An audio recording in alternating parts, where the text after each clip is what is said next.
Hello my lovely amours, welcome back again to my channel.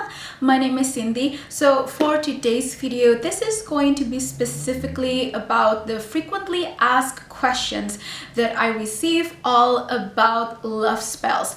So throughout my channel for the past few months, I created so far 2 different love spells. This is the very first one that I created, and this was like the simpler version of my love spell. And then there is this second one that I did not that long ago, and that was the more complicated and intense binding love spell. I received a lot of questions in the comments, in emails, and also people DMing me on Instagram, and there has been a little bit of confusion, I would say. So yeah, in this video I just want to get clear on a lot of the frequently asked questions and also some of the confusion or even misconception about love spell in general and the type of love spell that I also show you in my channel. If you are new here to my channel, then welcome. In this place, I often do artsy painting videos, while I also like to share topics of spirituality, such as manifestation, law of attraction.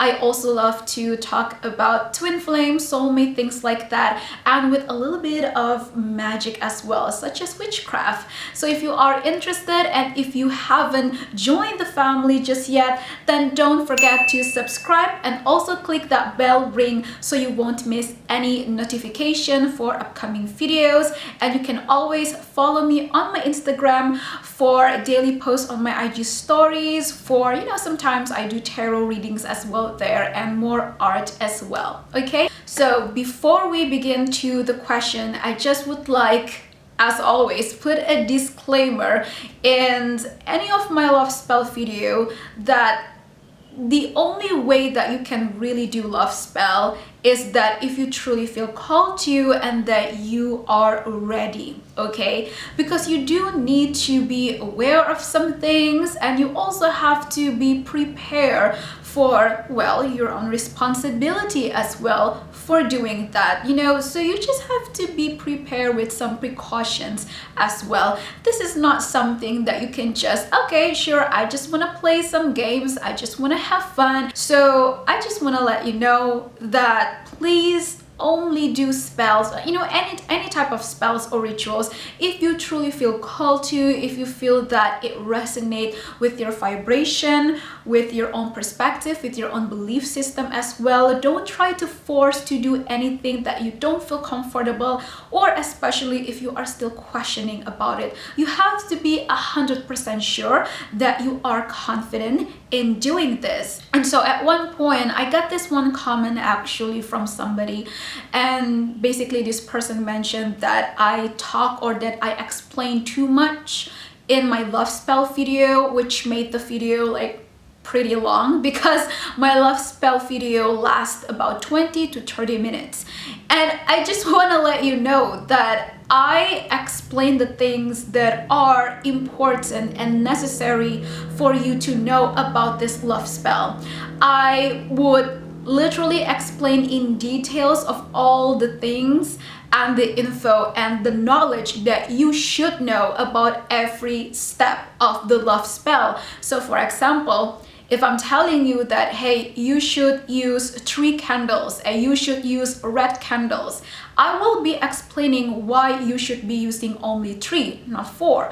I will be letting you know why you should be using candles, and I will be letting you know why you should use this certain color, for example, because I personally would not jump in and do any type of spell or ritual that I don't know much about it, that I don't know the purpose, the knowledge, or the reason behind it. Because when you do a spell, you need to put all of your energy, your focus in, and your intention into the work for it to actually really work at best. You cannot just play around, like I said, and then expect a great result. So, if you ever found that my witchcraft videos are long, well, you can always speed up. There's the speed up setting on the video, and like I said, I personally would not want to jump into doing something that I'm not sure myself. That is why I always do my best to explain things to its details, because I think that, well, if you want to do something, you should know about it, right? You should be prepared. Like I said, precautions. So with that being said, I already have a list of the frequently asked questions, and we're just going to jump straight in.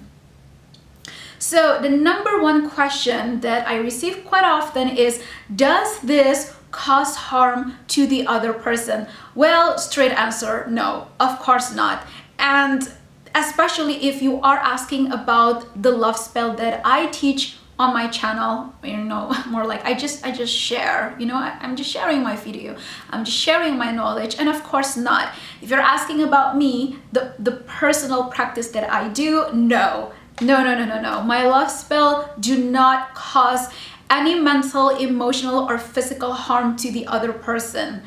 The way that I personally practice my love spell is that I would focus on the energy of the love itself that already exists in that connection, and I would like to amplify it, you know? So this is not about forcing somebody against their will. And so basically this also answers the second question, which sometimes I would receive from people, and that is this love spell a violation for their free will? And again, like I said, that is not the type of energy work or the type of magic that I personally do. So no, it's not like that. Just remember that magic itself is pretty much similar to the law of attraction, which you can hear and find it quite often in the spiritual community as well. And this is what I really love as well to share in my channel about the law of attraction. And I just think that a lot of people still don't get it, that magic and energy work is just the same of you doing any other spiritual practice. It's just a tool, just like a knife or a dagger, for example. It's just a tool. It's just a tool. Does this tool mean evil to you and causing harm? No, it's just a tool. Like literally, it's just an object. And the way that you do spells or any type of ritual, it really depends on you, the person. Okay, so the third question is, will this work? Which also continues on to the fourth question, is that how fast can I see the result?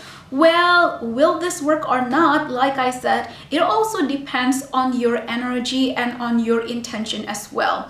Now, I do notice that some people, just like some people, they do have a natural, you know, flow of energy. Like some people just somehow have a very strong manifestation ability or power that already exists within themselves. And so I still believe that everybody have the power to manifest, of course, because we are the creators of our own life. But I do notice that some few people, they have a really powerful magic already within them. Could be like some psychic abilities, manifestation power, things like that. Now, this can be that they have been practicing this for such a long time. This can be even a power that they still brought from a past lifetime, if you do believe in reincarnations. And for some of those people, they may also be carrying a lineage power, like some type of magic or knowledge from their family line, from their ancestor. So, you know, this has a lot of different factors to it, but I would just say, will this work or not? It really depends on your energy, on your own intention and your own power as well. That is why a lot of in my love spell video, I always remind you to please focus and meditate upon this ritual and just do your best. But this is about using your own energy. Okay, this is not about trying to overly manipulate energy and cause harm to that other person. So it really depends. Now, when it comes to how fast you can see the result, it also depends on your energy and of course the energy of that person, and of course the timing and the free will of your soul's contract as well. At least that is what I see it, at least that's what I believe in, and that's what I personally experience myself. For me, the love spells that I do, like I said, is focusing more on the love energy that already exists, and you would like to amplify it so that you can fasten, is that even a word? That, yeah, you can, you know, have the result of that connection that you want faster. There you go. Another question, the fifth question, is how often can I repeat this spell? Well, I would say if you really truly feel called to repeat the spell, then you can do it another month.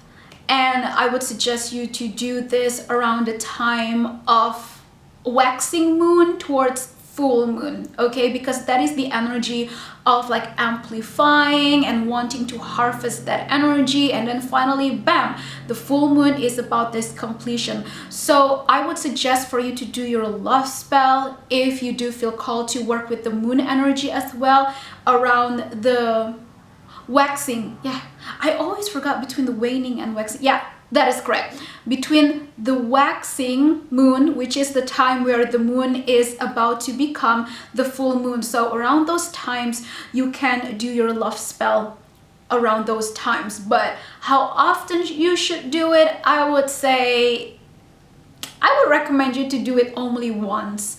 Because if you do it way too often, if you do it every single month, at least in my own experience, it would just put me into this energy of desperation. I just don't really like that, you know, clinging energy, and it can actually affect the result of the connection as well. I would not want to put any forceful, desperate and clingy energy into the connection that I would want to manifest, because I don't even want to have somebody that is overly obsessed and possessive of me as well, you know, because I have seen some people that just jump into doing some type of love spell and ritual, not knowing what they're doing, and they become desperate. They force that ritual to happen, and in the end somehow you know, thing happens, and the person that they wanted to manifest suddenly becomes this crazy obsessive possessive type of person, and that's kind of creepy. Okay, so another question, the sixth one we have, is a lot of people tell me that, but Cindy, I don't have this stuff. But Cindy, I don't have this crystal. But Cindy, I don't have this candle. So, you know, in all of my love spells video, I always mention that if you don't have some of this stuff, then get creative and tweak the love spell according to your own needs. You don't have to follow everything right through. But I always mention that there would be some items that I can consider important, that are essentials, and some items that are just, you know, additional items. So in my love spell, for example, I would mention that 3 candles are essential, because specifically for this love spell, we are doing fire magic as well. I obviously mentioned that in the video, that the candles are essential. And some people still sometimes comment that, but I don't have the candle, what should I do? Then go buy one. As simple as that. If you don't have it, then go buy one, because these are the items that are essentials. Unless if in the video I mentioned that, okay, I will be using this crystal rose quartz, but it's not really important, then if you don't have it, well, you don't have to use it. You know, you don't have to go buy one, because it's just an additional item. Okay, so now the 7th question. This is actually really important, because I noticed that this happened to quite several people, and they have messaged me and also commented on my video, is that I have experienced some challenges or hiccups in the process. Should I stop the spell? Should I continue? Or should I restart the entire process? So what they mean by hiccups is that I would get some people that say when they are doing this love spell, somehow the paper got burned, somehow the red thread that they are using suddenly got cut off or got burned as well. And suddenly there is this one person that mentioned there was a fly, was it like a fly something, that just suddenly flew in to the candle and died there, like and yeah, you know, there's just a lot of this type of events that I have heard that people experience. So if this type of random hiccups and you can say blockages in the process of your love spell happen, I would highly recommend you to stop. Like, do not continue, do not even restart the entire process. Please just stop. That can actually be a sign from the universe, from your higher self, that it may just not be the right time, or that can actually be a sign from the universe that they want to protect you from doing this love spell, because maybe the targeted person that you want may not be a good person for you. Maybe they're actually very toxic. Maybe they're already possessive. You just gotta be careful in this, okay? And yeah, I forgot to mention this as a disclaimer in my videos as well, but that's why I'm making this video. So please be very, very careful, okay? I highly recommend you to stop, especially if you really feel it in your body, in your solar plexus chakra, like in your gut feelings, that there's something just wrong, something doesn't feel right, or you feel goosebumps, and especially if you feel that the room that you are doing your ritual at is just kind of cold, it's prickly, it's just a muddy, foggy type of energy. Oh my gosh, please just stop, okay? Just don't do that. And I would recommend you not to even do the love spell at all, because that means either you just, you know, maybe you just cannot do the love spell at that time, or maybe there could be other disturbances at your space. So that is why it's very important for you to always cleanse your space, always cleanse your room, your house before you do any ritual or any love spells, any type of spells really, because you want to make sure that there are no low vibrational energy or entities that may actually be there and affecting or influencing your ritual. So another question that sometimes I would receive is, can I bring my ex back? Like I said, I'm just going to answer this question as simple as it depends on what you want. It really depends. But like I said, in my own personal experience and in my own personal practice, I am focusing more on like newer energy. This is just a tool. Like whatever type of connection that you want to attract, that you want to bind onto yourself, it's your own responsibility. Like I said, with the dagger, with the knife, it's just an object, it's a tool, it's up to you. Now, this is also another important question, and that is, how do you break or cancel a spell? So I'm actually going to use this example. I still have this paper that I use for the intense binding love spell that I did. So yeah, I did this one for that video. I just would recommend you to completely burn this off and wash away the ashes. If you want to do something quick and simple, you can just cut this out all to pieces. Also, if you have a ritual dagger, then you can just use your ritual dagger and like break the threads like so. So you just like do this and you just like break it apart with your ritual dagger, okay? And then you can either you want to throw it away like that, or that you would like to burn and throw away the ashes properly. Last but not least, the last frequently asked question. Now, I receive a lot of these questions actually on my comments, on my emails, and on my Instagram DM as well, is that, Cindy, do you do love spells for other? Can you do a love spell for me? And the answer is straight up no, I cannot. Not that I can't, but I just don't do love spell for others. This is just my personal practice and I like to share it on my YouTube. That's it. Okay, so that is today's video, and yeah, I hope this brings you a lot of clarity and information and whatnot. And if you have any other questions, if you would like to discuss anything about spirituality, witchcraft, love spell, just let me know down below in the comments. If you also want to email me or DM me on Instagram, you can also do so. Okay, so yeah, I will definitely be back. Don't forget to subscribe if you haven't, and I will be back. See you.